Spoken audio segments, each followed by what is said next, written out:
All right, let's jump right into it. We're going to talk about one of the biggest questions out there right now, the AI economy. I mean, is this thing going to be an engine for an incredible breakthrough? Or could it actually cause a massive breakdown of the very system we all live in? Let's figure it out. So let's start with a really big question, one that kind of frames everything we're about to discuss. Just imagine, for a second, a technology that could create almost unlimited stuff. An engine of basically infinite wealth. Now, what if that exact same engine could shatter the economic world as we know it? Okay, so before we can even get into how AI might, shake everything up, we first have to get a handle on the machine it's plugging into. So let's do a quick, simple breakdown of how our economy actually works. I want you to think of the economy as this perfectly balanced machine, or maybe like a circular river of money. It's actually a pretty simple, elegant loop, right? You've got firms, and they produce stuff that people want to buy. To do that, they have to hire people, us, from our households, and they pay us an income. So what do we do with that money? Well, we spend it. We buy the very things those companies just made. And there you have it, a perfect, self-sustaining loop. Production pays for our income pays for consumption, and our consumption creates the demand for more production. It just goes round and round. When this machine is humming along, everything's great. But what happens when you throw a wrench in the works? A totally new disruptive force. And that new force brings us right to the heart of this explainer, what's being called the AI paradox.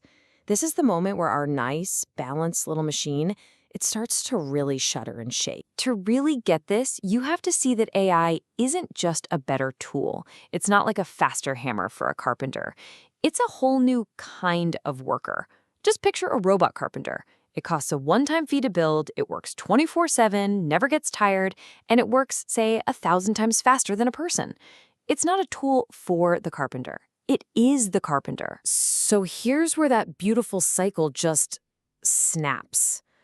Companies logically start replacing human workers with these super efficient AIs. Production goes through the roof. But in doing that, they've just cut a critical wire in the machine. That flow of money to households, our incomes, it gets severed. And if we don't have income, well, consumption just collapses. And that right there is the huge paradox.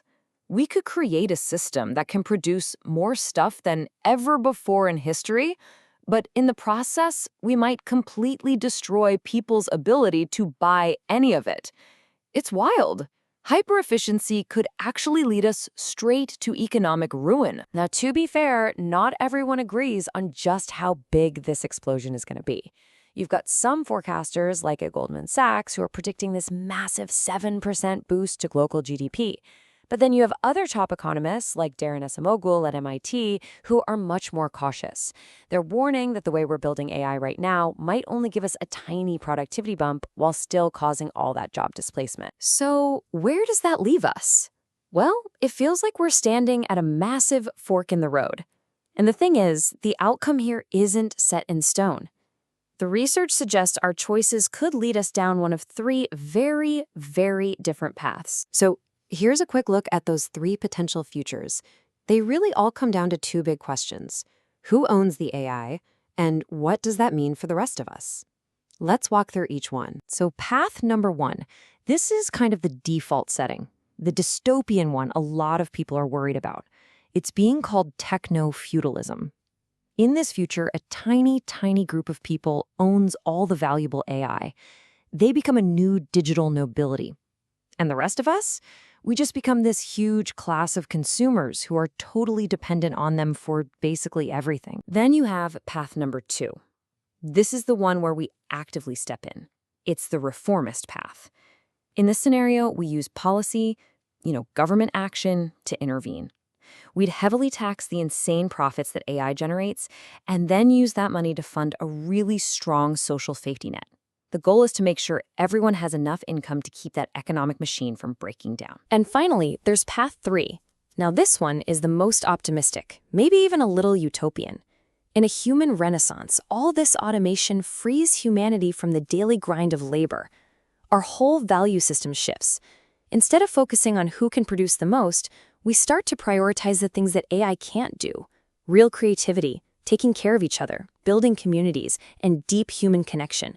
All of it supported by the abundance that AI provides for us. Okay, so if we're all looking at techno-feudalism and saying, no thank you, then what can we actually do about it? How do we steer toward one of those better futures? Well, that brings us to the actual tools that policymakers and economists are seriously debating right now. And there are three really big ideas on the table. First, something called Universal Basic Income, or UBI. Second, totally new ways of thinking about taxes, taxing AI directly, or capital, or carbon, instead of just people's paychecks. And third, a more radical idea, public ownership of AI, using things called social wealth funds. Let's zoom in on the one you've probably heard the most about, UBI. The idea is actually super simple. It's a regular payment with no strings attached that goes out to every single citizen. Now, the goal isn't to make everybody rich. It's just to provide a basic financial floor so that nobody can fall below a certain level. Now, one of the biggest fears people have about UBI is, well, that people will just stop working, right? But check this out. A real-world experiment in Stockton, California showed the complete opposite. The people who got $500 a month were actually twice as likely to get a full-time job. It turns out that having that basic stability gave them the breathing room to actually go out and find better work. And that's so important because it shows us this isn't really about charity. Not at all. It's about economic architecture. It's like re-plumbing the whole system to fix that broken link we saw earlier. It's about making sure that as AI creates all this incredible new wealth, everyone gets enough of a piece to actually participate in the economy. Which really brings us back to where we started, to the single most important takeaway. AI isn't some unstoppable force of nature that's just going to happen to us. It's a tool. It just happens to be the most powerful tool humanity has ever created. And that leaves us, all of us, with one huge choice, the one right here on the screen. What future are we going to build with it?